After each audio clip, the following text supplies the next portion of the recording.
Langsung ya, Cici ya. Ya, terima kasih Silakan. David untuk Ya, doanya.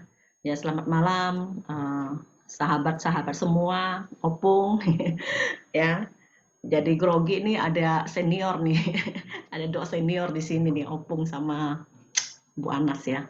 Baik, sahabat-sahabat semua, saya tidak perlu memperkenalkan diri lagi ya, kita sudah kenal, sudah familiar ya. Baik, eh, hari ini kita masuk ke dalam seminar pertumbuhan di sesi yang keempat ya, tentang pelayanan Kristiani. Baik, saya akan coba share screen. Sebentar ya.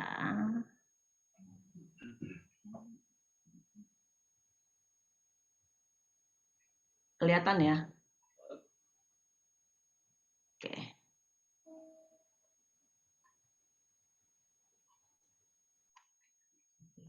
Oke. Dia nggak bisa tampil besar. Nah, oke ya, udah tampil besar. Nah, ini adalah pertemuan kita yang keempat ya, sesi keempat pelayanan Kristiani. Nah, saya mau mereview sejenak. Untuk seminar pertumbuhan, ya, kita kan sesudah SHDR nih, kita sudah mengalami hidup baru di dalam Roh. Nah, apakah itu sudah selesai? Tentunya tidak ya. Nah, kita perlu untuk terus bertumbuh di dalam rohani kita, untuk terus bertumbuh di dalam hidup baru kita ya, tidak bisa hanya stuck begitu saja. Nah, apa saja sih yang kita perlukan supaya kehidupan rohani kita, kehidupan di dalam hidup baru kita itu bisa terus bertumbuh? Ya, kita tentunya membutuhkan bimbingan, ya betul ya. Nah, untuk mendapatkan bimbingan tersebut, kita membutuhkan beberapa sarana, ya masih ingat ya 4 jari-jari roda. Apa aja? Bisa sahabat-sahabat bisa mengatakannya mungkin bisa di chat ya, melalui chat juga bisa ya, supaya ada interaktifnya. Silakan di chat apa aja nih. Yang pertama apa? Masih ingat? Panitia tolong dicek chatnya, ada nggak yang chat nih? Suara saya kecil ya? Enggak, Boy, enggak, Oh Boy. Itu enggak. yang tadi. Oh itu yang tadi. Ya. Oke. Nah, apa sudah lupa ya? 2 Doa, minggu sekali. Ya, doa, firman, firman, persekutuan ya, persekutuan komunitas ya. Kristiani. Benar, komunitas atau persekutuan Kristiani. Yang keempat adalah pelayanan Kristiani. Nah, doa apa itu doa? Doa itu setelah kita bertumbuh, setelah kita mengalami hidup baru, kita perlu terus menjalin relasi dengan Tuhan, ya. Nah, supaya apa? Supaya ada keintiman. Kan kita hidup baru di dalam roh, jadi harus terus menjalin relasi itu. Lewat apa? Lewat doa, ya. Apakah cukup hanya doa saja? Doa-doa tidak cukup ya. Untuk tahu kehendak Allah, kehendak Tuhan di dalam kehidupan kita, maunya Tuhan apa sih setelah saya hidup baru ini? Nah, kita perlu membaca firman Tuhan ya, yang tertera di dalam apa? Dalam kitab suci. Terus apalagi? Tradisi suci ya, tradisi para rasul. Terus apalagi? Ada tiga nih. Satu lagi adalah magisterium ya, kuasa wewenang mengajar gereja. Nah, kita perlu mendalami itu. Ya, kita baru bisa tahu nih apa sih kehendak Tuhan, apa sih maunya Tuhan di dalam hidup saya, dalam hidup baru saya ini. Ya. Nah, itu juga tidak cukup. Kita perlu terus-menerus hidup di dalam persekutuan Kristiani, hidup di dalam komunitas. Nah, sahabat-sahabat di sini ya, saya melihat juga rutin ya ikut dalam Zoom meeting ini, Zoom PD ini, itu juga hidup di dalam komunitas, hidup di dalam persekutuan Iya, Mari. Kristiani. Ya, kenapa? Boleh nggak hidup di persekutuan yang lain? Ya boleh-boleh aja, tapi yang namanya kita mau bertumbuh di dalam rohani kita sebagai murid Tuhan, murid Kristus, ya kita perlu hidup di dalam persekutuan dengan murid-murid Kristus lainnya, ya, supaya iman kita terus bertumbuh di dalam Kristus. Nah, yang keempat adalah pelayanan Kristiani. Jadi tidak hanya cukup doa, tidak hanya cukup relasi atau membaca firman atau hidup di dalam komunitas. Ketika kita sudah hidup di dalam komunitas, kita sudah mulai bertumbuh, kita perlu berbagi. Ya, itulah kriteria murid Kristus. Ya, perlu berbagi. Berbagi apa? Melayani. Ya, nah, kita mau belajar sama-sama lebih pintar tidak, tetapi kita mau sama-sama belajar bagaimana sih pelayanan Kristiani itu, ya. Karena hidup itu akan belajar secara terus-menerus. Oke, mari kita masuk, kita lihat.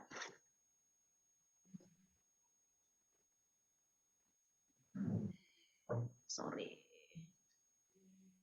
Nah, pelayanan Kristiani ini ada 3 ya, yang ada di dalam buku Bapak Ibu, sahabat-sahabat semua. Yang pertama itu menurut arti kata. Nah, pelayanan Kristiani ini dalam arti dalam bahasa Yunani itu diakoneo atau diakonia ya, yang artinya pelayanan. Ya, pelayanan yang seperti apa? Ya, atau itu juga disebut dengan dolus atau doleo ya. Pelayanan yang artinya menjadi budak yang untuk melayani. Budak untuk melayani di sini, budak yang seperti apa? Nah, di sini di dalam Efesus 6 ayat 7 dikatakan bahwa budak yang melayani ini adalah melayani bukan seperti melayani manusia, ya, tetapi melayani seperti melayani Tuhan. Tuh, bayangkan ya. Nggak kebayang sama saya nih, melayani seperti melayani Tuhan ya, bukan melayani manusia. Ya, dahsyat banget ya. Budak untuk melayani di sini, diakonia. Terus melayani di dalam ibadat ya. Dalam pelayanan imamat kita tahu dalam pelayanan imamat itu ya seperti biarawan, biarawati, pastor ya, para imam itu pelayanan di dalam imamat. Sebuah panggilan khusus. Itu juga sebuah bentuk pelayanan ya, karena seorang imam itu memberikan hidupnya secara khusus ya untuk pelayanan kepada Tuhan. Ya, memberikan hidupnya secara khusus untuk Tuhan. Itu pelayanan imamat. Terus pelayanan belas kasih. Seperti apa sih pelayanan belas kasih? Kita coba lihat ya. Di dalam 2 Korintus 9 ayat 12. Nah, ini yang tadi Efesus 6 ayat 7 itu dikatakan bahwa dengan rela menjalankan pelayanan seperti orang-orang yang melayani Tuhan dan bukan melayani manusia. Ya, dahsyat banget. Nah, yang pelayanan kasih ini dikatakan bahwa ketika orang melayani dengan kasih itu bukan hanya pemberian yang berupa materi, tetapi apa yang dia berikan itu adalah limpahan sebagai ucapan syukurnya kepada Allah. Jadi tidak hanya saya punya uang, saya hanya memberi. Jadi tidak ada rasa kasihnya. Bisa toh orang memberi tanpa ada rasa kasih ya, bisa. Tapi ini dikatakan bahwa pelayanan kasih. Ketika kita memberi, kita mencukupkan kebutuhan orang lain. Kita tergerak untuk menolong orang lain itu karena ada kasih ya, sebagai ungkapan syukur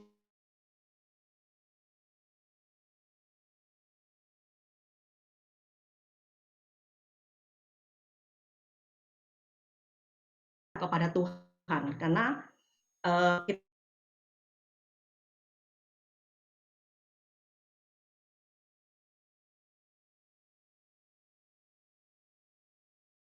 hamba. Pelayanan itu adalah menjadi hamba.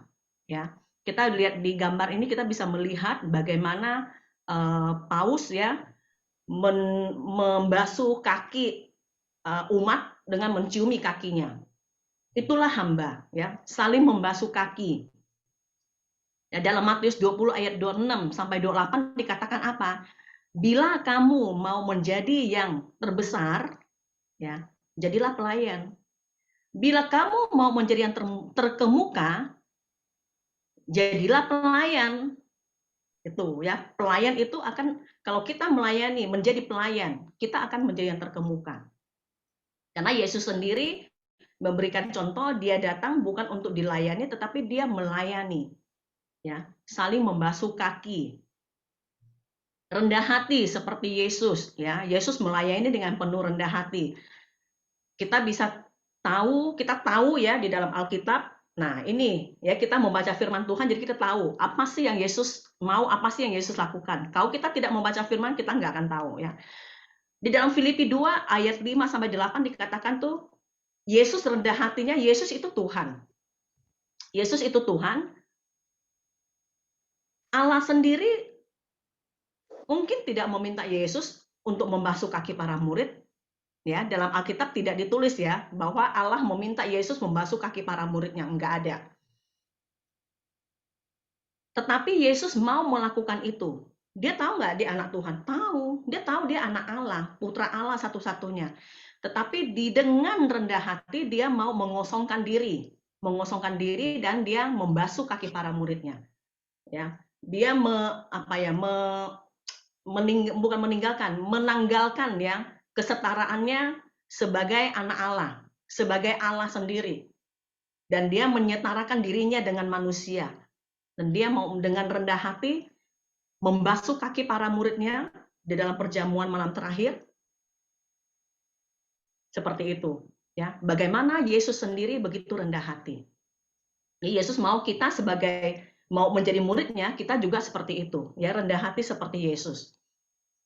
Terus mau menyebut diri sebagai hamba yang tidak berguna.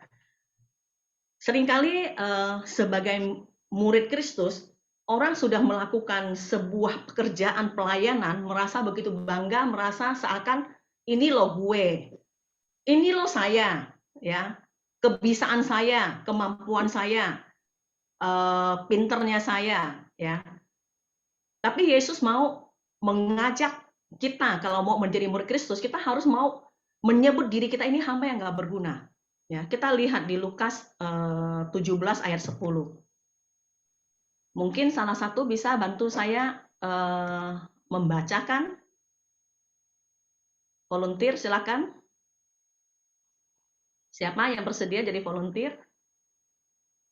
Silakan, di-unmute. Demikian jugalah kamu, apabila kamu telah melakukan segala sesuatu yang ditugaskan kepadamu, hendaklah kamu berkata, kami adalah hamba-hamba yang tidak berguna. Kami hanya melakukan apa yang kami harus lakukan. Nah, ya, Yesus mau kita sadar bahwa kebisaan saya melakukan ini, saya bisa menyelesaikan pekerjaan ini, itu bukan karena mampunya saya, bukan karena hebatnya saya. Ya, saya ini nggak berguna, tetapi saya hanya melakukan apa yang harus saya lakukan. Ya, apa yang memang harus saya lakukan, itu yang saya lakukan. Ya, seperti itu. Oke. Kita lanjut ya. Nah, ini ada macam-macam pelayanan. Ya, ada 3 ya. Kalau kita lihat di buku itu ada 3. Pertama, pelayanan dalam hal dunia. Apa itu pelayanan dalam hal dunia? Nah, pelayanan dalam hal dunia, kita lihat di gambar ini, seorang pelayan sedang melayani customer-nya. Ya, customer-nya sedang datang makan. Dia melayani dengan begitu sukacita, melayani dengan penuh senyum ya, gigi Pepsodent ya. Pelayannya juga kelihatannya, customer-nya kelihatannya juga begitu begitu senang ya, begitu suka dengan pelayanan dari si pelayan tersebut ya. Dia begitu ramah. Tetapi kita bisa tahu bahwa si pelayan ini ketika melayani customer ini itu bukan karena kerelaan ya, tetapi apa? Dasarnya adalah karena kewajiban. Ya, karena dia bekerja di sana dan dia wajib melakukan itu. Ya, dia wajib melakukan pelayanan tersebut dengan ramah, dengan senyum gigi di Pepsodent gitu ya, supaya apa? Supaya tujuannya tercapai. Karena dia mau mendapatkan imbalan ya. Dia ada di sana, melayani sana karena terikat ya kepada satu kontrak. Dia melakukan kewajibannya dan dia akan menerima haknya ya. Nah, ketika dia melayani dengan begitu ramah, pelanggannya suka, mungkin dia juga akan mendapatkan imbalan tips ya dari si pelanggan tersebut. Ya, lihat tujuannya adalah untuk mendapatkan imbalan. Nah, terus ini dilakukan oleh mereka yang lebih rendah. Maksudnya apa? Pelayan ini kan bekerja. Namanya dia bekerja di situ pasti ada bosnya, ya. Jadi kedudukannya nggak sama. Bos relasinya itu antara bos dengan karyawan, ya, bos dengan pelayan, dengan bawahannya, ya. Ataupun dia ketika melayani customer-nya itu juga Kan dibilang ya, customer itu adalah raja. Nah, itu. Jadi customer itu raja, dia adalah pelayan. Jadi ada relasi atasan dengan bawahan, ya. Oke. Ini pelayanan dunia. Terus relasi antara yang melayani, ini masih pelayan dunia. Dan yang dilayani itu sifatnya formal. Maksudnya apa sifatnya formal? Kita lihat di gambar ini seorang resepsionis melayani customer-nya juga dengan ramah. Itu di jam kerja. Ya, karena itu sudah selayaknya dia berikan pelayanan yang ramah tersebut. Apakah ketika si pelayan ini sudah lewati jam kerjanya dan dia di luar bertemu dengan customer ini memerlukan bantuan, apakah kemungkinan dia akan membantu? Belum tentu. Belum tentu ya, karena dia sudah di luar jam kerja. Pengalaman aja ketika saya aja ya, ketika masuk ke sebuah toko, itu nggak ada bosnya, pelayannya. Ketika jam sudah udah bunyi nih, jam 5, udah harus tutup toko, kita masih membeli, pelayannya udah begini. Sudah jamnya sudah selesai, dia nggak akan melayani. Ya, karena jam kerjanya udah habis. Karyawan di kantor aja, ketika jam sudah berdentang, jam 5, udah dia udah beberes pulang. Dia nggak mau tahu, telepon bunyi pun nggak diangkat. Dan mungkin kita yang di sini nggak seperti itu ya, yang ada di dalam komunitas ini. Karena kita sudah mengerti menjadi murid Kristus harus seperti apa. Walaupun kita dalam pelayanan dunia, dalam kerja dunia ya, tapi kita sudah jadi pelayanan sesuai dengan apa yang Kristus mau, paling tidak kita sudah tahu lah ya. Jadi ada sebagai murid Kristus itu kita sudah belajar tentang yang menjadi hamba itu. Tapi yang di luar sana yang belum mengenal Kristus banyak loh yang seperti itu. Ya. Terus ada batasan waktu atau jam kerja itu yang tadi. Ketika di luar jam kerja dia belum tentu mau melayani dengan ramah seperti ini, ya kan? Dia telepon mungkin dia tidak akan angkat karena itu di luar jam kerjanya dia. Tapi ketika di dalam jam kerja di telepon pasti dia akan mengangkat dan dia akan melayani dengan ramah, ya karena itu sudah menjadi kewajibannya dia. Nah, inilah relasi antara yang melayani dan yang dilayani sifatnya formal, terus ada batasan waktu dan jam kerja. Oke. Terus bagaimana dengan pelayanan dalam hal ibadat? Ya, nah pelayanan dalam hal ibadat ini bukan hanya pelayanan yang pastor berikan ya, tetapi bagaimana kita sebagai umat, bagaimana peran kita di dalam perayaan Ekaristi. Ya, seringkali ketika kita sedang mengikuti misa,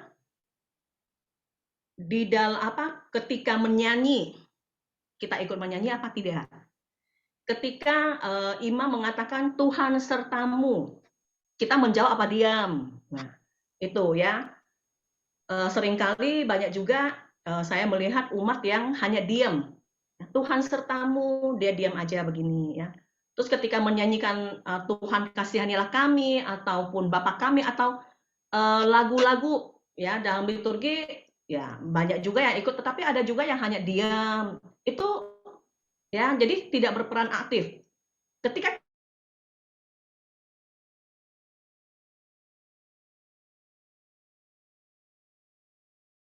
kita berperan aktif ya, terus terlibat menjawab, itu juga melayani loh, ya. Itu juga termasuk melayani di dalam ibadat.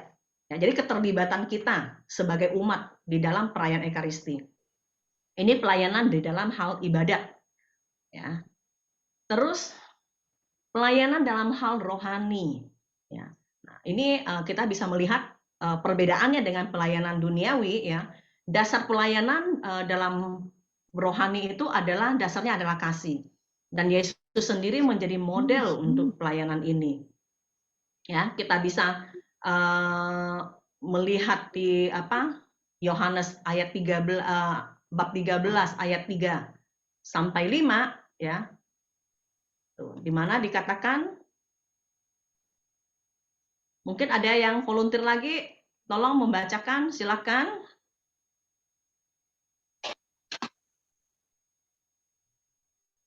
Saya ya. Ya, silakan Yesus Bu Anas. tahu bahwa bapaknya telah menyerahkan segala sesuatu kepadanya, bahwa ia datang dari Allah dan kembali kepada Allah. Ayat 4, lalu bangunlah Yesus dan menanggalkan jubahnya, ia mengambil sehelai kain linen dan mengikatnya pada pinggangnya. Ayat 5, kemudian ia menuangkan air ke dalam sebuah basi dan mulai membasuh kaki muridnya, lalu menyekanya dengan kain yang diikat pada pinggangnya itu. Nah, ya terima kasih Bu Anas ya. Ya. Nah, ini ya, Yesus menjadi model ya dalam pelayanan kita sebagai murid Kristus. Dalam pelayanan kita di mana kita menyebut diri kita adalah muridnya, pengikutnya ya, menjadi hamba. Di mana ia adalah seorang Allah sendiri mau ya merendahkan diri dan membasuh kaki para muridnya. Ini tidak mudah ya, tapi tidak mudah bukan berarti tidak bisa ya. Perlu belajar, perlu perjuangan. Paus juga bisa melakukannya. Ya, kita juga harusnya bisa melakukan itu. Oke, kita lanjut. Nah, masih di dalam hal pelayanan dalam hal rohani. Terus ini dilakukan oleh semua orang kepada sesama tanpa memilih dan memilah. Ya. Perbedaannya dengan pelayanan duniawi. Kalau tadi duniawi itu orang mungkin memilih-milih ya, melihat wah ini bos besar nih, mungkin akan dilayani lebih. Ketika ya mungkin saya nggak tahu teman-teman sahabat-sahabat di sini pernah mengalami apa enggak ya. Saya pernah mengalami begini.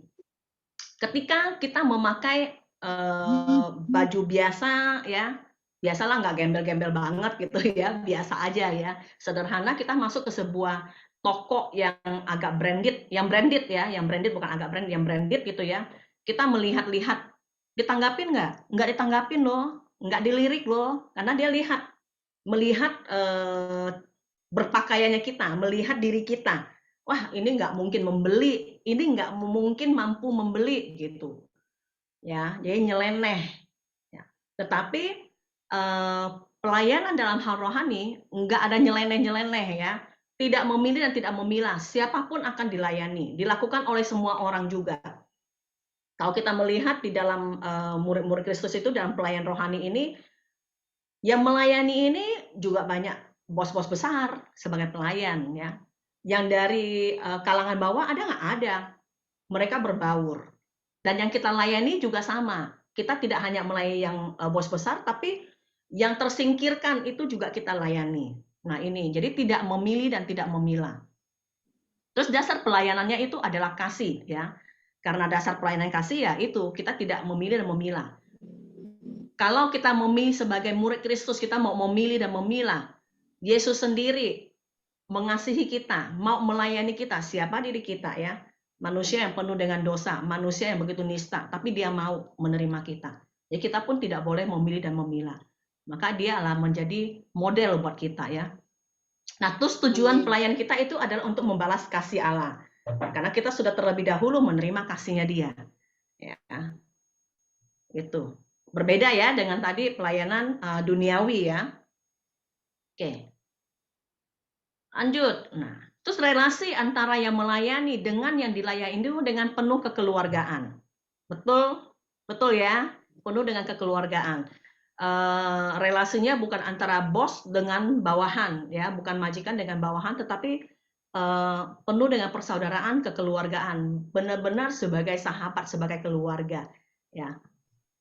Tidak ada batasan waktu. Maksudnya apa nih? Full time, maksudnya apa nih? Pelayanan menjadi gaya hidupnya kita. Ya, menjadi gaya hidupnya kita. Kita tidak bisa mengatakan bahwa contoh ya, persekutuan doa itu ketika masih offline, kita cerita ketika masih offline. Persekutuan doa itu selalu hari Senin di jam 7 sampai jam 9. Wah, pelayanan ke persekutuan doa. Ya, pelayanan ke persekutuan doa.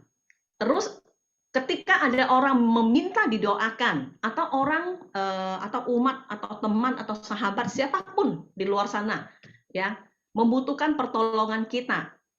Dia tahu nih, kita ini pelayan nih, dia tahu misalkan saya nih, dia tahu saya adalah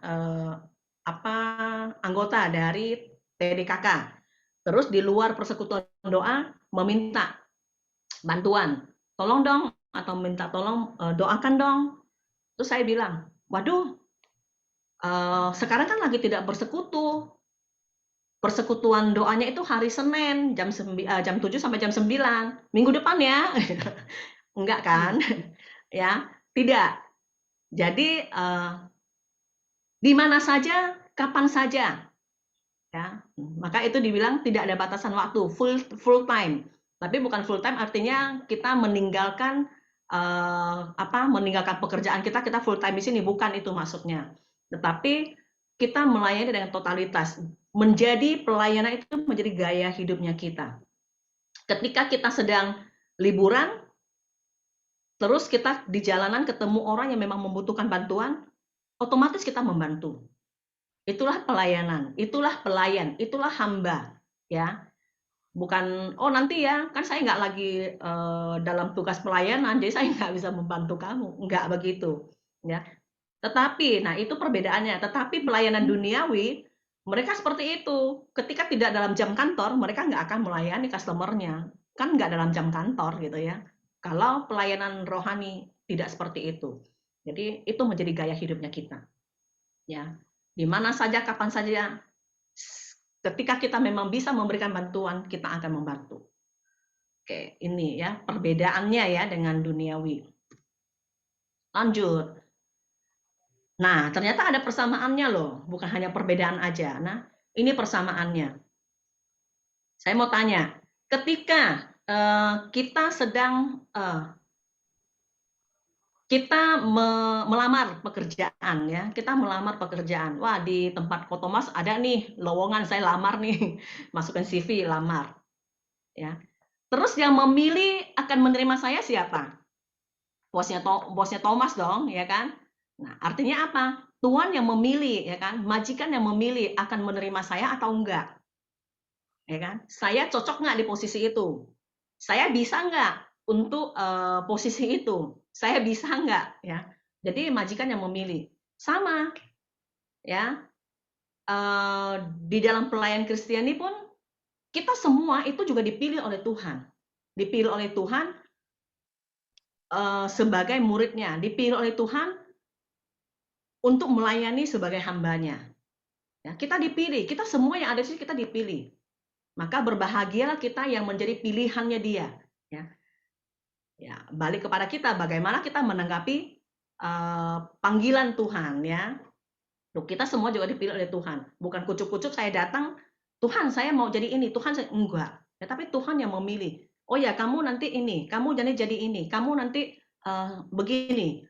Ya, Tuhan yang memilih kita. Maka kita semua yang ada di sini kita dipilih oleh Tuhan. Terus hamba itu adalah milik tuannya. Ya, pelayanan duniawi hamba adalah milik tuannya. Sangat bergantung kepada kebaikan tuannya. Misalnya, ketika saya sebagai karyawan, saya bisa bekerja dengan baik. Nah, saya bisa memberikan kewajiban saya dengan baik. Sebenarnya sih di saya pengen sih meminta ya Tuhan saya bermurah hati nih memberikan apresiasi buat apa yang sudah saya berikan dengan baik. Tapi kan itu sangat bergantung kepada kemurahan tuannya, kemurahan majikan saya. Mau kasih nggak dia?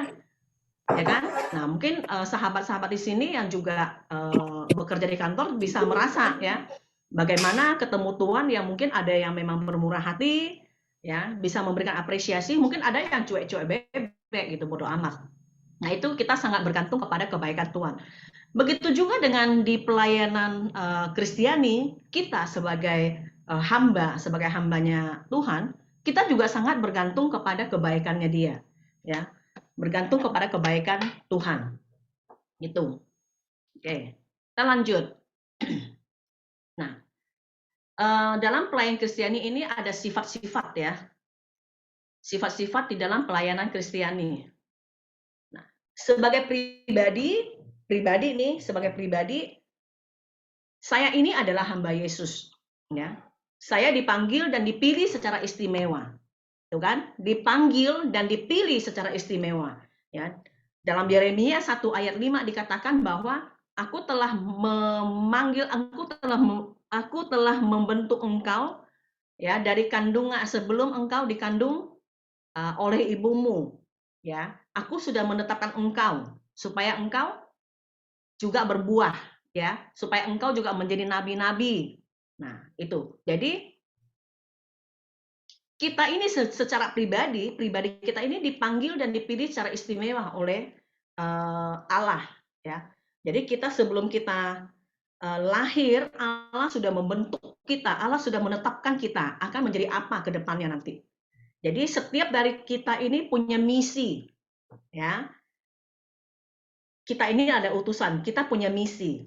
Setiap pribadi ada misi yang Tuhan berikan kepada kita. Sadari apa tidak sadari, ya, itu yang harus kita cari dan gali, ya. Apa misi Tuhan untuk saya jalankan di muka bumi ini? Pasti ada. Nah, terus sebagai pribadi melalui baptisan kita secara sadar kita menyerahkan diri menjadi hambanya Yesus. Ya, melalui baptisan kita secara sadar menyerahkan diri menjadi hambanya Yesus, ya, melalui baptisan tersebut. Terus sebagai ciptaan, ya, sebagai ciptaan juga ini satu hal yang sangat dasari, ya, karena kita ini diciptakan. Ketika kita ini adalah ciptaan, ya, kita otomatis ya menjadi milik, menjadi hamba, menjadi apa ya, miliknya Tuhan, menjadi milik, karena kita diciptakan, kita ciptaannya Dia. Kita nggak berkuasa atas diri kita, ya. Diri kita bukan menjadi milik kita, tapi memang miliknya Dia. Terus yang nomor 4 adalah sebagai pribadi kita ini memang milik Allah. Kita ini milik Allah, penyerahan total, ya, penyerahan total kepada Allah. Kita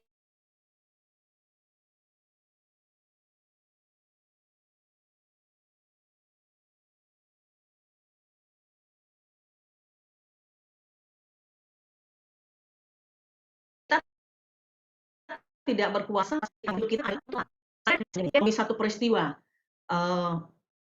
mengalami sakit, ya, satu peristiwa yang membuat akhirnya saya menyadari bahwa gila, ya, ternyata hidup saya pribadi ini bukan milik saya nggak bisa mengatur kapan saya mau hidup, sampai usia berapa, saya mau bagaimana, nggak bisa. Sekarang saya berbicara, saya nggak tahu nih, nanti saya tidur besok masih bangun apa enggak. Nggak tahu, nggak ada yang tahu. Artinya saya nggak berkuasa atas diri saya dikuasain oleh Allah. Ya. Terus yang kelima, kita dibebaskan dari perbudakan dosa untuk hidup baru. Ya, untuk hidup baru sebagai anak Allah. Dan sudah seharusnya kita mengambil bagian di dalam pelaksanaan rencana Allah. Ya, mengambil bagian di dalam karyanya Allah. Ya, bersama-sama kita melaksanakan itu misi tadi. Ya. Karena kita sudah ditebus, kita mendapatkan hidup baru dan kita diangkat menjadi anak Allah, kita sudah selayaknya mengambil bagian untuk bersama-sama mewujudkan, ya, misinya Allah. Ya, ini kita sebagai pribadi kita adalah hamba Yesus. Oke, kita lanjut, ya, sebagai umat. Nah, kita tidak bisa sebagai umat Kristiani Katolik, ya, kita tidak bisa terlepas dari komunitas, ya. Tadi secara pribadi kita adalah hamba Yesus. Sebagai umat kita masuk ke dalam sebagai anggota tubuh, ya, sebagai komunitas. Komunitas itu gereja itu juga adalah hamba, ya. Nah, kita dipanggil dalam persekutuan umat Allah secara korporatif, ya. Jadi secara gereja, dalam kita punya gereja, badan hukum, ya, punya gereja. Nah, gini, kayak saya ya, saya diberi kesempatan untuk mengajar, untuk mewartakan. Ketika saya diutus mewartakan atau memberikan pengajaran di komunitas-komunitas, saya tidak mengutus diri saya sendiri, tapi saya diutus oleh komunitas saya, yaitu siapa? Persekutuan Doa Karismatik Katolik Alfonsus, ya. PDKK inilah yang mengutus saya. Jadi saya diutus mengatasnamakan PDKK, tidak mengatasnamakan diri sendiri. Ya. Dan saya harus siap, taat dan setia. Nah, kita semua ya, bukan hanya saya, kita semua sebagai umat Allah, sebagai persekutuan Kristiani ini, kita semua harus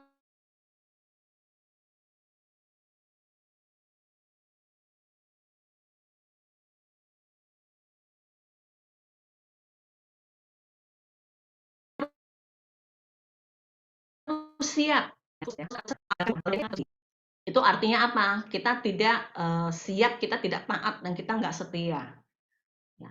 Harus siap untuk berbagi harta. Ya. Harus siap untuk berbagi waktu. Tidak mudah mencari nafkah nih, berkeluarga, nggak bisa nih. Ya, itu sudah biasa terjadi ya.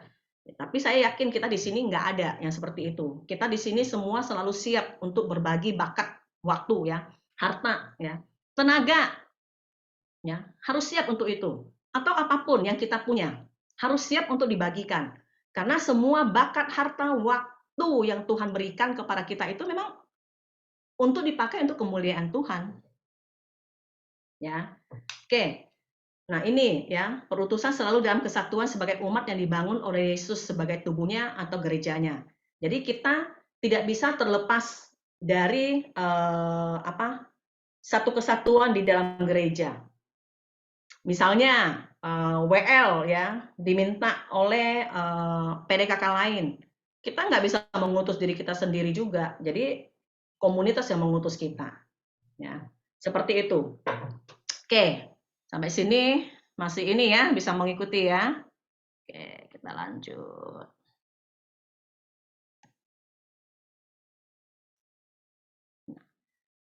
Terus untuk menjadi hamba Tuhan, apakah setelah kita hidup baru, kita dipanggil, kita dipilih, terus kucuk-kucuk udah bisa langsung mempraktekkan? Enggak, ya. Semua itu selalu perlu latihan. Ya, seperti bayi yang baru lahir perlu latihan dulu ya, makanannya yang air dulu, yang cair-cair dulu, baru pelan-pelan, yang agak keras, baru keras gitu ya. Nah, ini juga sama. Sebagai hamba kita juga perlu pelatihan, tidak bisa serta-merta langsung bisa jadi hamba yang baik gitu, tidak. Nah, apa pelatihannya? Nah, melepaskan tuh sifat ya, cara berpikir dan sikap duniawi. Terkadang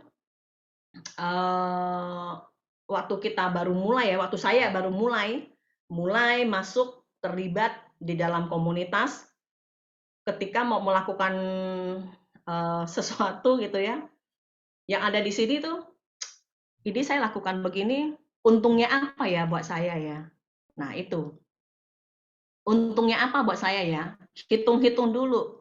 Kalau nggak ada untungnya, mikir-mikir lagi nih.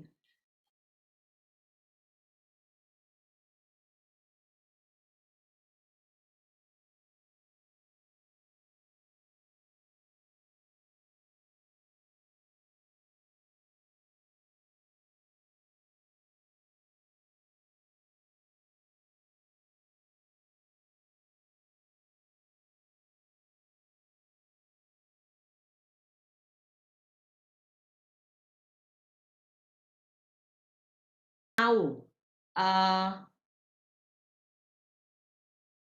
sifat Tuhan itu seperti apa, hati Tuhan itu seperti apa, yang Tuhan mau itu seperti apa, kita nggak akan pernah tahu. Justru kita tahu sifat Tuhan itu bagaimana, hati Tuhan bagaimana, dan kehendak Yesus itu apa. Itu dari firman yang kita baca, ya. Oke. Terus kita perlu melatih kemauan dan pikiran untuk tunduk dan taat kepada ajaran Yesus sebagai guru dan melakukan kehendaknya. Melatih kemauan dan pikiran untuk tunduk dan taat. Ini juga nggak gampang. Kenapa nggak gampang? Karena kecenderungan kita, hidup manusia lama kita, masih terikat dengan kedagingan. Ya. Untuk tunduk dan taat kepada ajaran Yesus itu ajaran Yesus selalu bertentangan dengan kehendak daging. Nah, itu yang perlu ekstra jos gitu ya untuk melakukan tersebut. Tetapi untuk ini ada caranya ya. Kalau di gambar ini saya kebetulan senang yoga ya, tapi kondisi fisik udah nggak bisa sekarang, udah susah. Nah, di gambar yoga ini dia bisa melakukan gaya seperti ini. Ini pelatihan yang bukan instan, ya. Ini rutin terus-menerus setiap hari, ya. Baru bisa mencapai seperti ini. Dan itu setiap orang prosesnya berbeda, ya. Ada yang cepat, ada yang lambat, tidak sama prosesnya. Oke. Nah, untuk dapat tunduk dan taat terus melakukan kehendak Bapa. Kita melihat ya, dalam bimbingan Roh Kudus kita diajar, dibentuk melalui apa? Situasi dan kondisi sehari-hari yang kita alami. Misalnya, di dalam komunitas tidak bisa dipungkiri ya, bentrok akan ada. Namanya hidup bersama ya, dengan latar belakang latar belakang budaya, terus pemikiran, watak karakter yang berbeda, bentrok itu pasti ada. Yang sering kali terjadi ketika bentrok, lebih sering kedagingan kita mengatakan, ya udah mundur deh, cari yang aman. Enggak, ya cari yang aman aja. Jadi tidak mau yang bentrok-bentrok. Nah, tapi ketika kita mau menghadapi itu, sebenarnya itu kita dibentuk. Ya, ketika ada bentrok itu kita juga dibentuk, tapi kita tidak mencari bentrok ya. Jangan bentrok dibentuk nih, saya bentrokan sama orang aja, enggak ya. Tapi situasi kondisi yang kita alami itu membentuk karakter kita, membentuk sikap kita ya. Oke. Terus kesempatan pelayanan juga merupakan sarana. Kesempatan pelayanan. Misalnya seringkali ya kita tidak berani mengambil itu, termasuk saya. Saya ingat waktu ketika diminta untuk, ayo kamu belajar untuk menjadi pengajar, saya nggak berani mengambil. Kenapa? Saya selalu merasa bahwa saya nggak bisa gitu, saya nggak di situ, gitu loh. Tetapi akhirnya saya diteguhkan, saya mencoba untuk mengambil kesempatan tersebut. Ketika mencoba mengambil kesempatan itu dengan belajar, akhirnya itu juga melatih ya, sehingga ya pelan-pelan itu menjadi terlatih seperti itu ya. Terus kalau pelayanan misalnya ya, kayak kita di persekutuan doa deh. Ketika diminta untuk menjadi singer gitu ya, menjadi singer, menolak, nggak mau. Padahal ketika kita mulai dari menjadi singer, ya, kita berani. Kalau kita tidak berani melangkah dan mencoba, kita nggak pernah tahu kita di situ apa enggak. Tapi ketika kita berani melangkah mencoba, dan ternyata kita nggak di situ, ya sudah, nggak apa-apa gitu loh. Tapi kalau kita mencoba, ada langkah pertama kita mencoba, dan ternyata memang kita ada di situ, itu mungkin Tuhan juga menyediakan kita bisa melakukan yang lebih besar. Apa? Nanti lama-lama jadi WL. Gitu ya. Setelah jadi WL jadi apa? Mungkin jadi pewarta, mungkin jadi pengajar. Karena apa? Itu melatih kita karena di depan panggung itu tidak gampang ya. Bu Emil ada, mungkin teman-teman kayak Hendrika juga tahu bagaimana dulu saya ketika di depan itu baca pengumuman aja udah gemetaran, muka udah pucat pasi. Seperti itu. Jadi ketika mendapatkan kesempatan ini kita juga melatih mental kita untuk berdiri di depan. Ya. Nah, itu. Jadi kesempatan pelayanan juga menjadi sarana untuk melatih diri kita untuk mampu melaksanakan tugas pelayanan yang lebih besar dan lebih penting bagi Tuhan. Ya, ingat kesempatan pelayanan jangan diabaikan. Oke, lanjut. Nah, terus kita juga perlu nih membersihkan pikiran dan hati kita dan aktif ya, itu menghambat sabda Tuhan dan rahmat Tuhan kepada kita. Terus supaya apa? Dengan membersihkan pikiran dan hati, pikirannya negatif itu ya.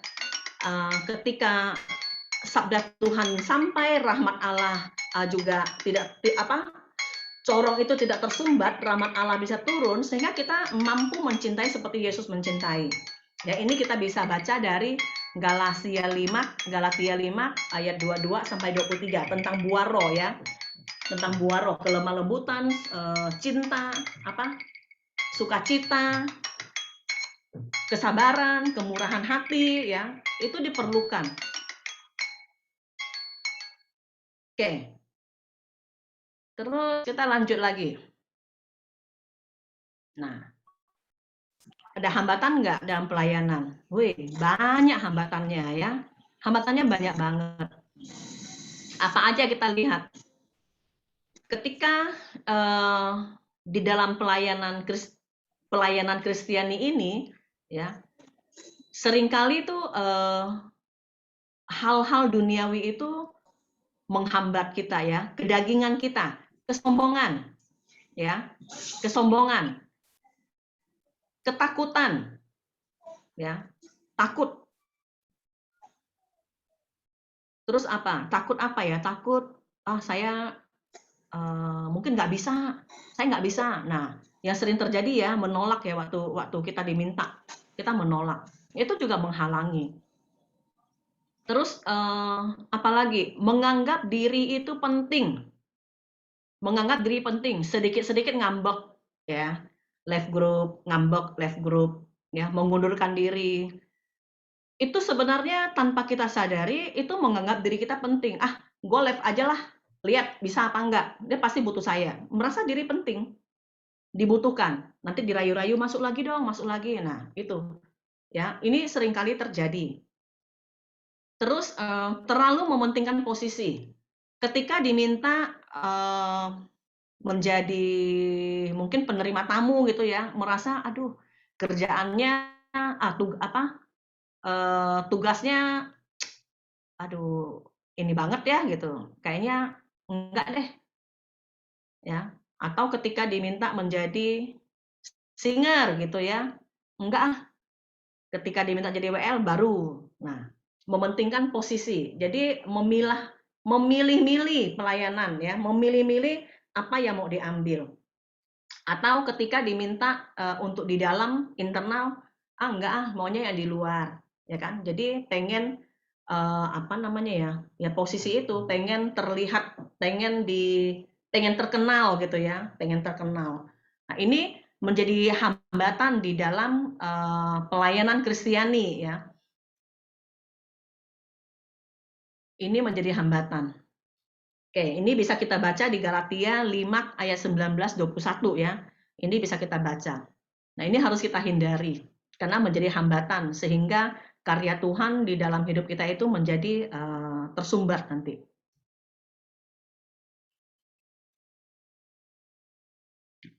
Terus kita sampai kepada di dalam implikasi pelayanan Kristiani. Tadi ada hambatan. Terus bagaimana implikasi dalam pelayanan Kristiani ini? Kita lihat. Ya nomor satu, perlunya spiritualitas kerendahan hati ya. Seperti Yesus yang sudah memberikan contoh ya. Dia mengatakan di dalam Matius 11 ini bahwa pikulah kuk yang kupasang dan belajarlah padaku karena aku lemah lembut dan rendah hati dan jiwamu akan mendapatkan ketenangan ya. Jadi belajar dari Yesus spiritualitas kerendahan hati. Bagaimana ia adalah seorang Allah, tapi dia mau mengosongkan dirinya dan ini ya mau menderita, memikul salibnya. Demi siapa? Untuk kita semua. Jadi ketika kita mendapatkan sedikit beban Kuk itu sebenarnya kalau kita belajar dari Yesus, Yesus bilang itu enggak berat gitu loh. Itu enteng gitu ya, itu enteng. Kalau bersamaku itu enteng. Jadi perlu belajar spiritualitas kerendahan hati. Terus yang kedua, memurnikan motivasi ya. Memurnikan motivasi ketika menjadi hamba Kristus. Kenapa harus dimurnikan? Kayak tadi ya, terkadang ketika kita dapat melakukan satu pelayanan atau satu pekerjaan, pelayanan dengan baik itu ya, terus kita merasa bahwa wah ini nih gue gitu ya, kehebatan saya. Jadi seakan apa yang dilakukan itu adalah diri dia yang hebat gitu ya. Dan ketika dia menjadi hamba Kristus, dia mau melakukan pekerjaan itu, dia mau memperlihatkan sombong gitu ya, memperlihatkan bahwa ya itu dialah yang gua loh gitu ya.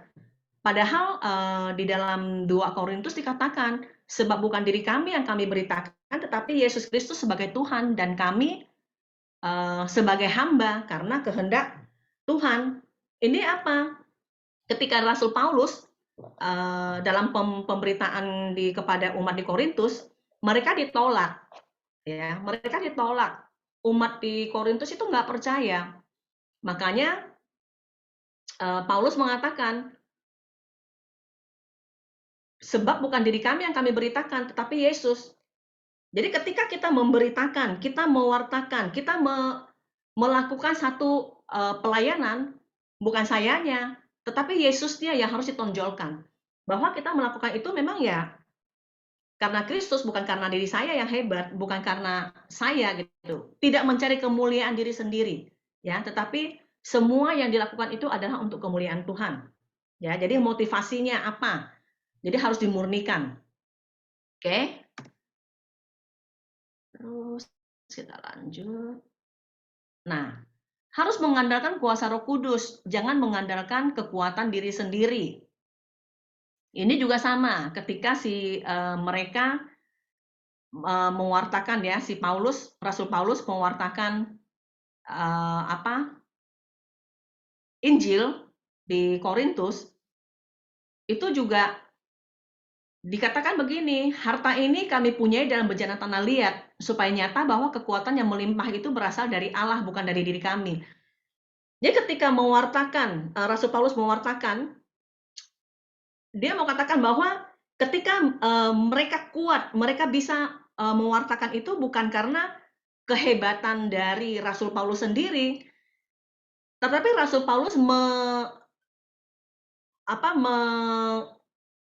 perumpamakan dirinya sendiri itu sebagai bejana tanah liat. Kita tahu bejana tanah liat itu adalah bejana yang gampang retak, yang mudah retak ya. Artinya mereka itu nggak kuat, tetapi mereka bisa melakukan itu karena dapat kekuatan yang melimpah-limpah dan dari Allah, kuasa Roh Kudus. Jadi ketika melakukan sebuah pelayanan tidak mengandalkan kekuatan sendiri, tapi kekuatan dari Allah, ya. Oke. Terus pelayanan harus kita melihat panggilan hidup kita. Kalau panggilan hidup memang sebagai imam membiara, maka hiduplah sesuai dengan panggilan itu. Melayanilah sesuai dengan panggilan itu sebagai imam. Jangan panggilan hidupnya imam, tetapi kehidupan pelayanannya itu adalah sebagai seorang awam, ya. Jadi tidak seperti itu. Kalau imam ya udah, pelayananmu ya udah sebagai imam aja. Tapi kalau panggilan hidup kita sebagai awam, ya udah sebagai awam yang berkeluarga, ya kita utamakan tugas pokok kita. Apa? Kalau tugas pokok seorang yang berkeluarga ya tentu pelayanan yang terutama adalah di dalam keluarga. Ya. Nah, maka melakukan tugas panggilan itu berdasarkan panggilan hidup yang telah dipilih. Ya, jangan kita sebagai awam punya keluarga, kita melakukan tugas pelayanan seperti seorang imam gitu ya. Itu bertentangan. Jadi kita lakukanlah sesuai dengan panggilan hidup kita.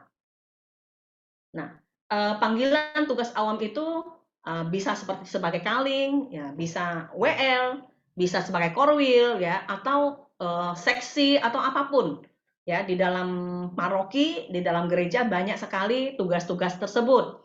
Tapi balik lagi ya, jangan semuanya diambil. Ya, jangan semuanya diambil. Kita harus tahu apa pelayanan yang mana yang memang disediakan untuk kita. Nah, untuk itu perlu discernment. Jangan nanti si A minta kita jadi kaling, kita oke. Si B minta kita jadi korwil, kita oke. Si C minta kita jadi ketua seksi apa, kita juga oke. Semua diambil. Wah, amburadul nanti ya. Kita hanya punya waktu 24 jam. Tidak bisa semuanya kita ambil. Maka di dalam Kisah Para Rasul dikatakan begini, kamu akan menerima kuasa kalau Roh Kudus turun ke atas kamu dan kamu akan menjadi saksiku. Di mana dulu menjadi saksi Yesus? Di Yerusalem dulu, di tempat terdekat kita. Kalau kita sebagai awam berkeluarga, artinya di dalam rumah tangga kita dulu menjadi saksi. Setelah itu baru keluar ya. Rumah tangga udah beres, kita baru keluar ke Yudea, Samaria, terus ke ujung bumi. Bertahap ya. Bisa nggak menjadi saksi di Yerusalem dan Yudea berbarengan? Bisa saja. Yang penting tidak apapun yang kita lakukan di Yudea atau Samaria di luar sana, yang penting di Yerusalem ini bisa terhandle dengan baik. Jadi kita bisa ada keseimbangan gitu ya. Oke. Jadi ini yang perlu kita perhatikan. Terus ada proses menjadi murid ya. Jadi ketika menjadi murid tidak serta-merta ya. Jadi ada prosesnya, harus belajar. Ya.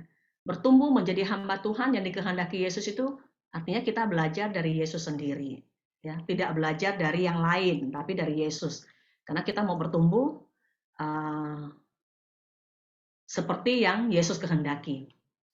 Nah, di dalam Lukas 14 ayat 26 ini dikatakan bahwa jikalau seorang datang kepadaku dan ia tidak membenci bapaknya, ibunya, istrinya, saudaranya, ya, bahkan tidak bisa melepaskan nyawanya sendiri, dia tidak layak menjadi muridku. Waduh, berat banget gitu ya. Ini maksudnya ketika kita mau menjadi murid, kita diminta harus bisa melepaskan keterikatan kita, ya, keterikatan duniawi kita. Ya bukan kita benar-benar membenci ya orang tua kita atau saudara-saudara kita atau istri kita, bukan. Tapi kita jangan ada keterikatan, jangan ada kelekatan duniawi. Jadi harus belajar. Ya, kalau ada kelekatan tersebut kita susah untuk bertumbuh. Itu maksudnya ya. Oke, ini proses menjadi murid, belajar. Itu memang perlu belajar. Ya, perlu ada prosesnya. Oke, lanjut. Terus sungguh mau berproses ya, mengikuti cara hidup Yesus. Sungguh mau berproses. Ya, membiarkan hidup ini dituntun oleh Roh Kudus sehingga kita boleh semakin peka. Kita taat ya. Jadi bukan hanya ngomong doang gitu, tapi benar-benar lewat tindakan nyata kita mau berproses ya. Dan kita membiarkan hidup kita dituntun. Memang tidak mudah ya, tapi ya namanya berproses ya pasti ada nggak enaknya dalam proses ya. Tapi kalau kita mau taat di dalam proses tersebut, maka kita akan keluar sebagai pemenang nanti. Oke. Nah, terus minta Roh Kudus. Minta Roh Kudus ya, dan minta buah roh. Supaya apa? Supaya kita boleh terus bertumbuh di dalam kasih-Nya. Tadi buah roh udah tahu ya. Di dalam Galatia 5 itu nanti dibaca ya. Oke. Dengan ada buah roh tersebut, dengan kita bertumbuh, buah roh itu otomatis mengikuti ya. Buah roh otomatis mengikuti. Nah, di dalam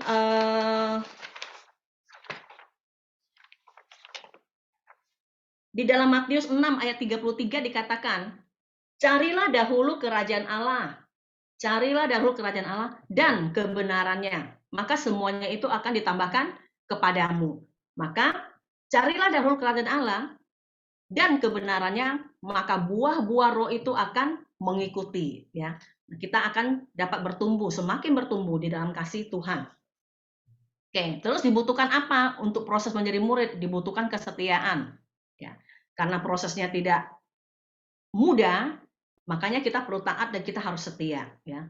Nah, setia melayani Tuhan sebagai hambanya, ya, sehingga pada akhirnya kita dapat melihat wajah Tuhan, ya. Nama Tuhan tertulis di dahi kita, dan nama kita terdaftar di surga. Mau kan nama kita terdaftar di surga? Nah, untuk itu kita perlu terus mengikuti proses ini menjadi murid, ya.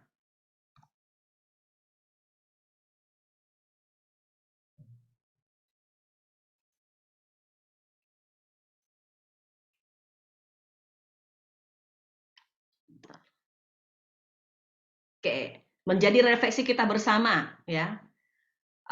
Tuhan mengatakan, kamu adalah terang, kamu adalah garam, ya. Nah, refleksi kita pada malam hari ini, siap nggak kita menjadi garam dan terang?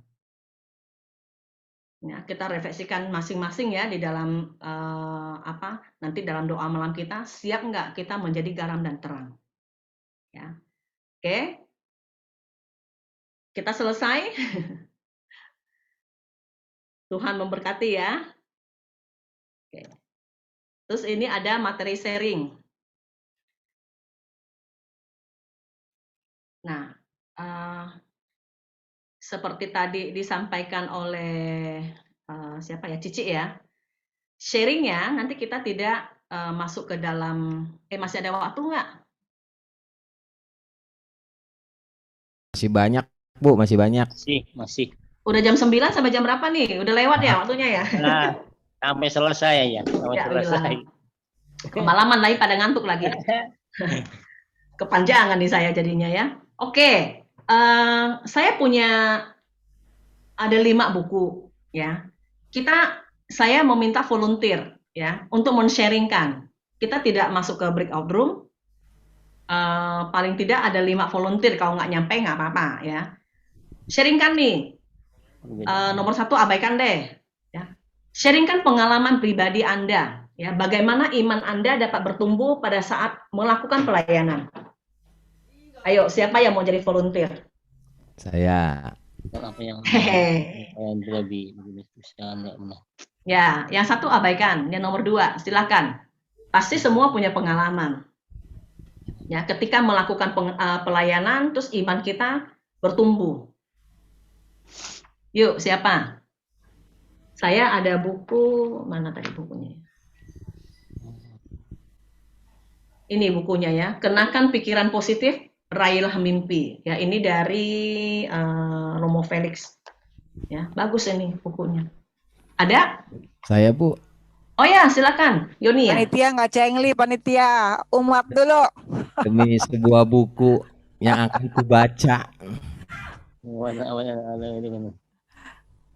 Udah sah belum nih, boleh Bu? Panitia itu umat ada nggak nih? Diam-diam. Umat aja dulu ya. Kalau umat ada boleh umat, kalau nggak ada ya nggak apa-apa. Ini di screenshot aja, jadi saya tutup layarnya kali ya. Ayo silakan. Ada? Ayo Bapak Ibu yang mau mendapatkan buku yang bagus untuk dibaca, ayo kita sharing, kita belajar bicara. Ini nih, hanya di room nih. Loh. Aku boleh gak? Aku ayo, boleh gak? Gampang kok itu. Henry. Oh ya, oke. Silakan, silakan. Videonya dinyalain ya Pak. Aduh, aku lagi begini lagi. Sebentar. Lagi bagaimana? Kita lagi begitu. Iya. Oke, silakan.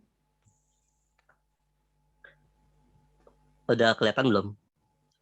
Nah, baru kelihatan Pak. Oke Pak. Ya. Tadi pertanyaannya apa ya? Hendrik apa Andi ya ini ya? Andi. Oh, Andi ya. Ya. Ya, salam kenal ya buat semuanya. Ini saya ingin menceritakan yang pertama ya, apa perbedaan pelayanan Kristiani dan duniawi. Kalau Enggak, pelayanan Pak. Halo. Iya, kenapa? Yang pertama kita skip. Oh, Sekarang skip. sharing yang Yang kedua. dua aja. Iya. Oh, yang nomor 2 aja ya. Ya. Iya. Sharingkan pengalaman pribadi bagaimana iman Anda dapat bertumbuh pada saat melakukan pelayanan.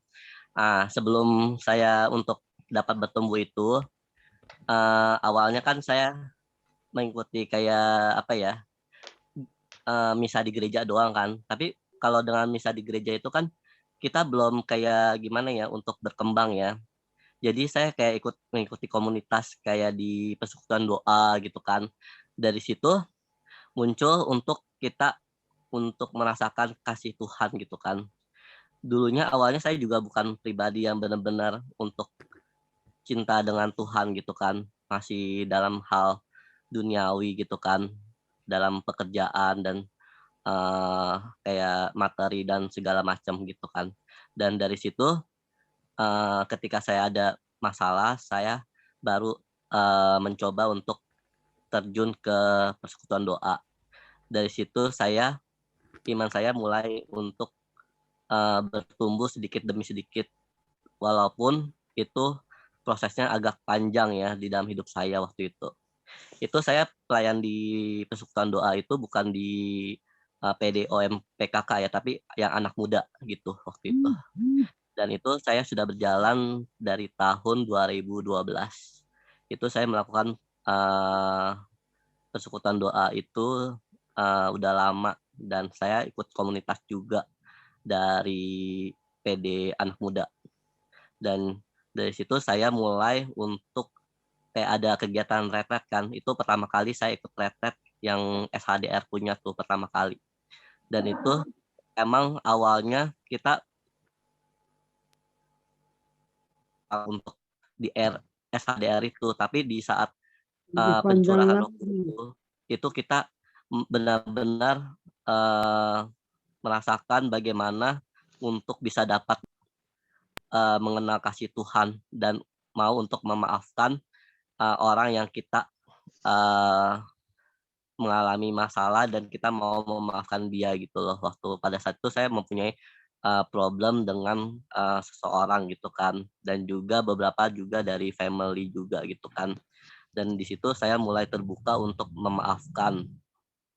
Dan dari situ saya mencoba untuk ikut terjun menjadi tim di PD waktu itu di tahun 2012.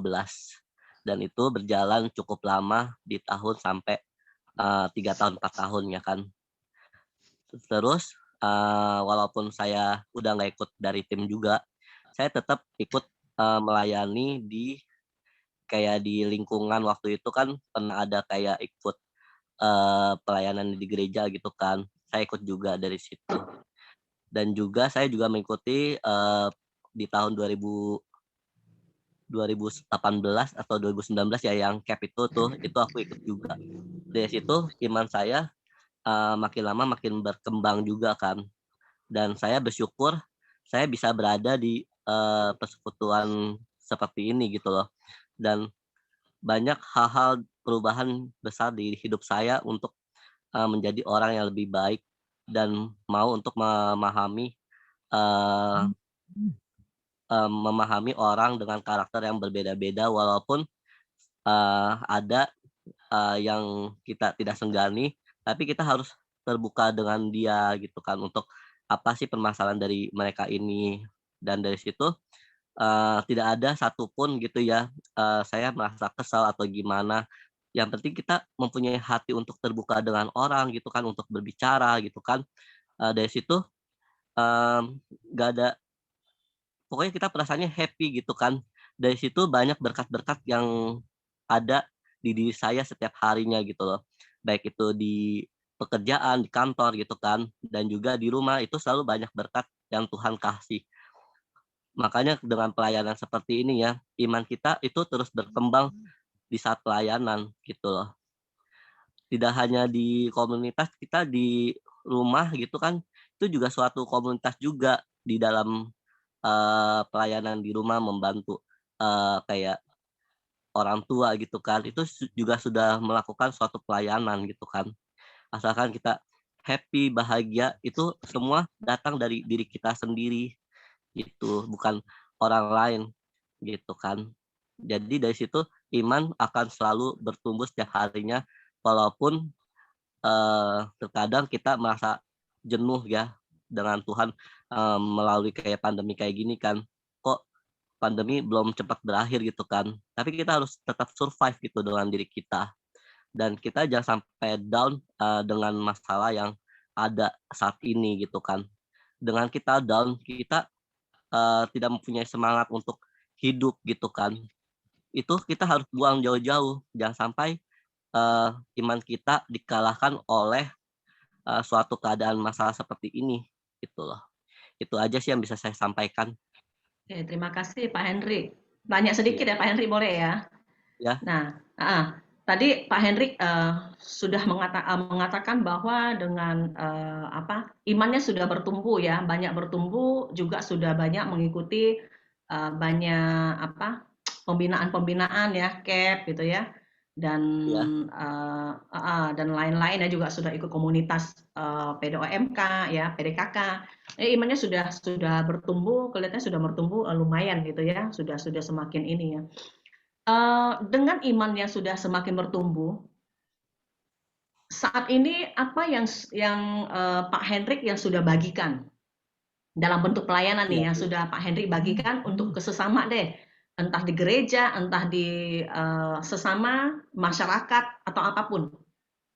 Satu aja. Oh, satu ya. Sebenarnya sih banyak Satu sih ya. aja. Ya, nggak satu aja. Paling ini kayak apa ya, berkunjung ke panti gitu kan. Biasa kan ada kayak baksos tuh. Itu salah satu cara untuk melakukan pelayanan kan, baksos gitu. Kayak mengunjungi panti. Itu aja sih. Udah berapa kali sering ke sana juga. Oke, sip. Thank you. Terima kasih ya sharingnya ya. Ya, ada lagi? Yoni ya bukunya, nanti panitia, Yoni apa siapa ya? Andi, yang tadi Andi. Andi, enggak, nanti ini bukunya saya kasih ke siapa untuk apa saya kirim, nanti kasih alamat aja ya, dikirim aja ya. Oh, ya udah boleh, tapi nggak tahu gimana tuh caranya. Paling Kenapa? titip Yoni aja tuh. Oh, titip Yoni ya? Oh, boleh. Sip. Boleh. Ayo, ada lagi? Silakan. Ya, ini nomor 3 nih, hambatan apa yang Anda alami nih untuk melakukan pelayanan rohani? Silakan, yuk. Ada? Kalau tidak ada, Yoni mau nih. Mau dong. Buku.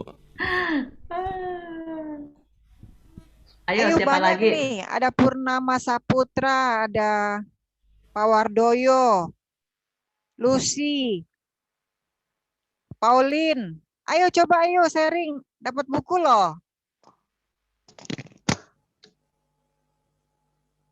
Atau mungkin Clara. Selamat malam. Malam. Pak Wardoyo tuh. Oh, oke. Suaranya tuh. Kebetulan saya juga tugas sebagai prodiakon, tapi sekarang tidak aktif. Pak, mau lihat fotonya, gambar ini dong Pak, mau lihat videonya. Oh. Iya, supaya kenal kan. Nah, oke. Terima kasih. Terima kasih Pak. Kemudian saya juga sekarang masih tercatat sebagai prodiakon Gelombang Kedua. Mungkin Pak Yoni tahu lah ya. Memang sekarang saya tidak aktif karena batasi oleh usia ya. Dalam keadaan COVID begini. Tapi yang tantangan yang saya hadapi pada gelombang saya, cerita gelombang pertama, gelombang kedua kan ibaratkan kita udah, buat saya pribadi sudah boleh katakan 70% nggak aktif karena COVID. Yang pertama tantangan saya, waktu itu saya mengadakan komuni ya kepada umat. Waktu itu pertama kita belum membagikan secara wilayah. Nah itu saya agak kerepotan karena saya tidak mempunyai kendaraan motor, saya bawa mobil. Jadi parkirnya susah. Pernah sekali saya ke arah Taman Hidup Baru mengantar komuni, di situ saya juga asing di daerah situ. Jadi ada 3 nomor rumah yang sama, itu nggak salah Jalan Surya ya, mungkin barangkali ada yang tahu di situ, dengan situ Gang Surya. Waduh, kalang kabut saya carinya. Tanya kiri kanan waktu saya jalan kaki karena saya nggak punya, saya bawa kendaraan mobil kan susah di situ parkirnya ya. Nah selama itu kalau belum kita bagi wilayah ya itu repot. Saya nekat, saya jalan kaki walaupun kehujanan kepanasan saya jalan karena tugas. Tanya-tanya hanya ketemu. Nah sampai di situ kita adakan pelayanan. Nah itu salah satu hambatan saya. Tapi setelah selesai itu, nah kita ada penyesuaian itu pembagian wilayah itu memang sangat bagus sekali. Kebetulan saya ada di Yakobus 2. Jadi kita tahu posisi kita di mana kita bagi. Jadi setiap seminggu sekali atau 2 kali kita bagi setelah kan di wilayah kan ada di lingkungan wilayah kan ada beberapa program kita bagi. Nah itu sedikit hambatan saya di situ. Tapi dengan yakin, dengan kita tulus dan ikhlas kita kemauan, walaupun saya harus panas-panasan, hujan-hujan tetap saya jalanin. Karena saya bawa kendaraan mobil susah parkir, ya udah gitu aja sih. Kita ikutin aja apa adanya. Nah, kira-kira sedikit pengalaman saya di situ dan cara untuk mengatasi seperti itu. Pak Wardoyo, mengantar komuni itu jalan kaki dari gereja ya? Oh enggak, dari rumah. Kita ambil komuni di gereja, habis itu saya parkir sekalian jalan kan ada beberapa tempat kita kunjungin. Jadi saya pilih yang lebih dekat ke rumah saya balik ke rumah, parkir mobil di rumah, ya udah sampai saya jalan. Ada kadang Gang Surya terus larinya ke Pademan, agak asing atau industri lah kemana buat pilih jalan kaki, jadi agak sulit, kadang ada becak. Itu. Ya. Luar biasa. Jadi, ya. Yang penting kita ada kemauan, dan itu saya kira ada kemauan yang penting. Ya, luar biasa ya Pak. Luar biasa. Jadi tidak ada yang bisa menghalangi ya. Betul. Untuk sebuah pelayanan ya. Karena kita merasa tugas kita yang kita bawa adalah tubuh Kristus. Waktu itu kita masih gantung di cuek aja, masa bodoh lah, gantung sebagai ada peksis yang digantung ya di dada gitu, jalannya udah ikutin aja udah. Iya. Mantap Pak. Terima kasih untuk sharingnya, tuh kan teman-teman. Menguatkan kan bahwa hambatan tidak menjadi tidak menjadikan kita untuk tidak melayani. Betul. Ya, itu luar biasa Pak. Semangat. Terima kasih. Oke. Bukunya nanti titip Yoni ya atau bagaimana? Atau mau dikirim? Oh Yoni, oke, siap. Oke, sip ya. Saya. Baik. Oke, ada lagi yang mau sharing? Ya ibu-ibunya. Saya mau dong. Silakan, siapa nih? Saya mau. Siapa tuh? Heni, itu Heni. Heni, silakan.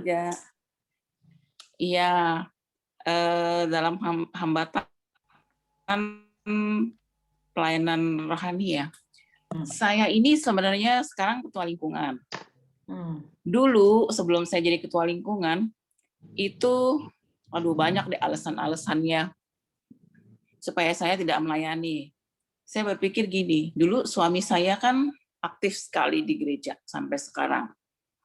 Terus saya berpikir, aduh Tuhan, kalau suami saya di gereja, terus saya juga di gereja, anak saya sama siapa Tuhan? Saya bilang gitu.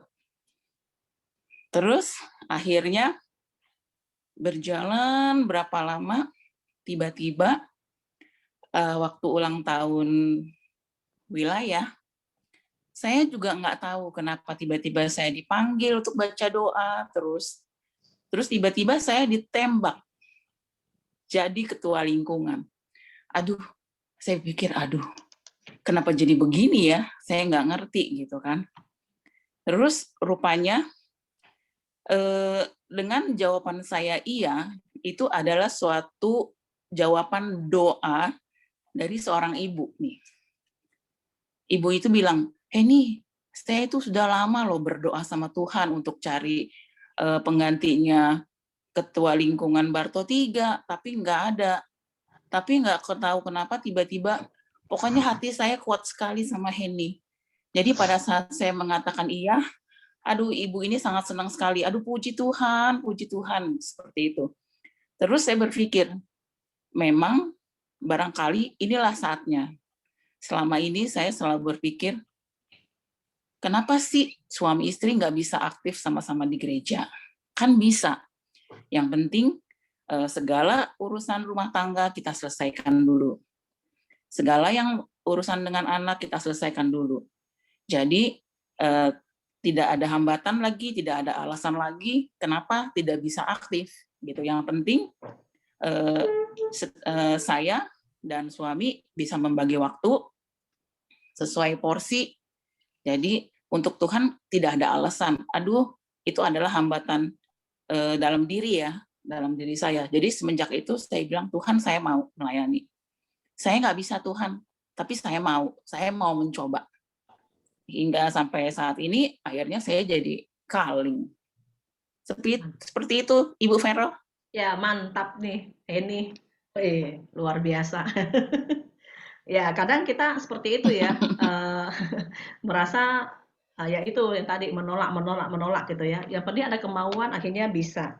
Ya. Ketika Tuhan sudah menetapkan, ya masing-masing kita kan memang punya misinya sendiri kan.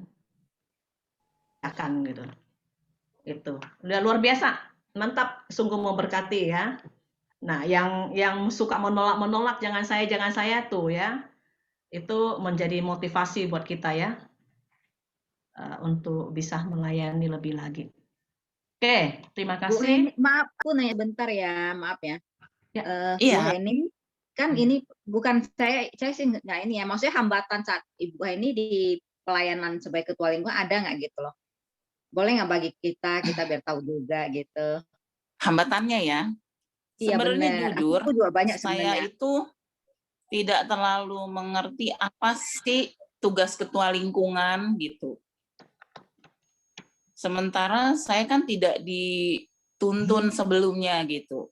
Tapi kalau saya orangnya gini, kalau Tuhan sudah pilih, kita nggak usah khawatir. Tuhan pasti siapin kok semua yang kita butuhkan. Sampai akhirnya kan ada refreshing materi-materi, sampai akhirnya saya, oh ini toh tugas ketua lingkungan.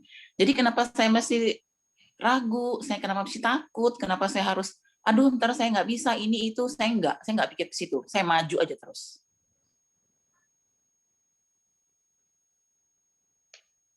Ya, seperti itu. Oke, thank you, Bu. Oke, makasih. Mantap. Tentunya dengan dalam pelayanan ini iman pasti semakin bertumbuh ya. Ini pastinya. Iya, mantap. Oke, ada lagi. Ini sudah berapa orang ya? Ada 3 orang ya? Baru 3 orang loh. Ada lagi? 3, Bu. Saya jangan sampai nggak kebagian loh, Bu. Gitu ya. Boleh, bagilah Yoni, boleh lah. Ada lagi? Oh, tidak ada, Yoni mau nih. Ntar buat upah nganter, Bu. Upah nganter ya? Kalau upah nganter nanti tersendiri aja ya. Apakah ada yang mau volunteer berbagi buat kita?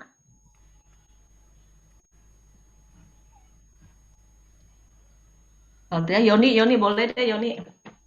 Satu lagi deh, Yon. Baik, terima kasih. Ya, kasih ya.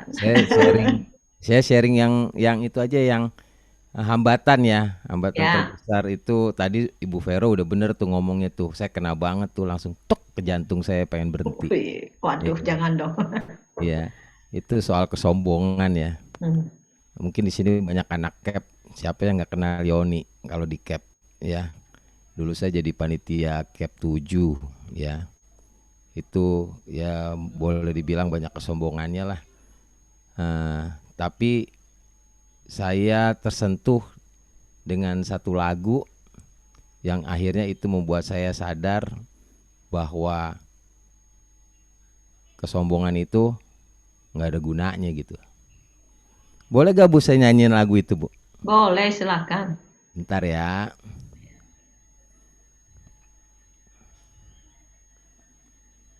Kan nggak ada batasan waktu kan.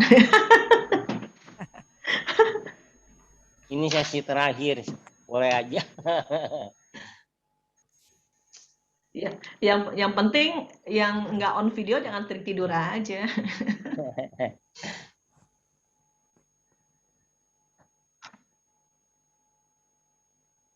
Ntar saya atur supaya bisa ikut nyanyi semua. Mantap tuh. Ya.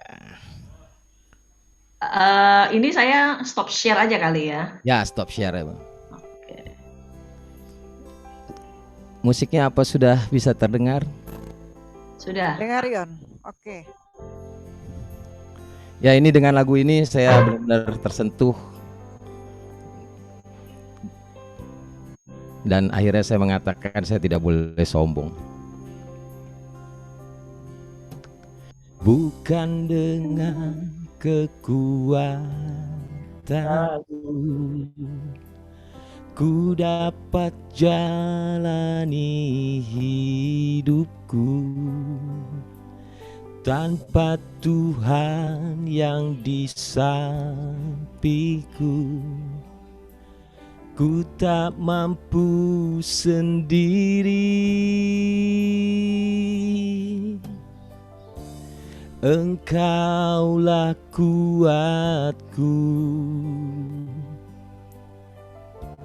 yang menopangku, ku pandang wajah-Mu dan berseru, pertolonganku datang dari-Mu. Peganglah tanganku, jangan lepaskan, Kaulah harapan dalam hidupku.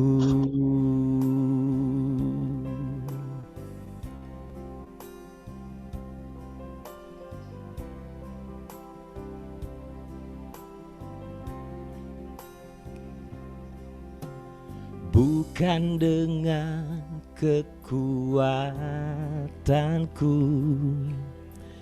ku dapat jalani hidupku, tanpa Tuhan yang di sampingku ku tak mampu sendiri. Engkaulah kuatku yang menopangku, ku pandang wajah-Mu dan berseru, pertolonganku datang dari-Mu. Peganglah tanganku, jangan lepaskan, Kaulah harapan dalam hidupku. Ku pandang wajah-Mu dan berseru, pertolonganku datang dari-Mu. Peganglah tanganku, jangan lepaskan, Kaulah harapan dalam hidupku.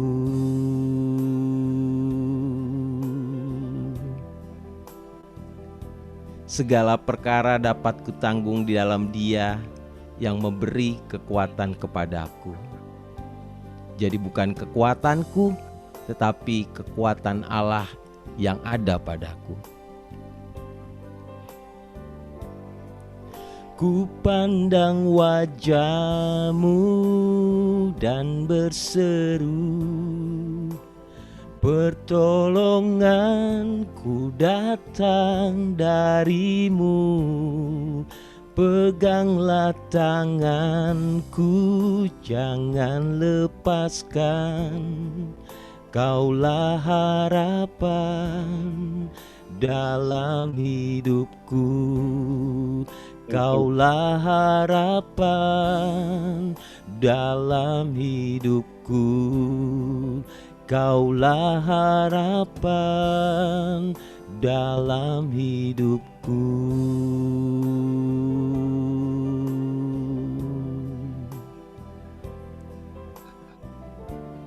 Terima kasih Bu Vero, demikianlah sharing saya. Terima kasih Yoni, sungguh menguatkan ya. Ya, benar ya, Tuhanlah yang menjadi harapan kita dalam kondisi apapun kita ya. Dalam kondisi terpuruk, dalam kondisi sedang sedih atau apapun lah kondisi kita, tangannya tidak pernah terlambat untuk menolong kita. Dan dialah menjadi andalan kita ya. Kalau kita mengandalkan kekuatan kita sendiri, kita nggak akan mampu. Tetapi dengan kekuatan dialah kita mampu melakukan, kita mampu melewati semuanya ya, semua badai hidup yang ada, yang kita alami, ya, maupun di dalam pelayanan-pelayanan kita. Baik, Bapak Ibu, kita sudah selesai ya dengan 4 sesi pertumbuhan ini ya, 4 sesi pertumbuhan ini. Untuk terus boleh menjadi murid Kristus ya. Kita mau terus belajar menjadi murid Kristus karena untuk menjadi murid itu prosesnya itu tidak hanya sampai di sini selesai, enggak. Terus menerus ya, karena ya Yesus aja mau manggul salib jatuh bangun ya. Kita pun akan sama mengalami hal yang sama. Jadi kita perlu terus belajar. Nah, saya mau mengajak sahabat-sahabat di sini untuk terus mengikuti ya. Karena panitia akan mengadakan lagi sesi pemuritan ya, Tom ya. Betul. Ya, sesi pemuritan. Ya. Jadi kita mau terus belajar sebagai murid Kristus, kita mau belajar ya. Bagaimana menjadi murid yang sejati ya. Panggilan seorang murid itu seperti apa ya? Ketika Allah memanggil kita seperti apa? Terus bagaimana relasi ya, bagaimana seorang murid harus berelasi dengan Allah, dengan gurunya. Terus bagaimana sih hidup seorang murid ya? Terus apa ya? Nah, ujian nih ya, menjadi seorang murid ternyata ada ujiannya ya. Karena kita harus naik tingkat. Karena kita harus naik tingkat kan, seperti anak sekolah kelas 1 ujian ulangan naik kelas 2, kelas 2 ulangan naik kelas 3 sampai akhirnya mencapai universitas gitu ya. Universitas ujian selesai skripsi, maka terjunlah ia ke dalam dunia kerja. Jadi ada ujiannya. Ayo ya, kita ikutin terus ya untuk menjadi murid Kristus. Oke, siap ya? Terus kita maju terus, belajar terus. Seperti itu ya. Oke, Tuhan memberkati kita semua. Saya kembali kepada moderator PIC. Silakan.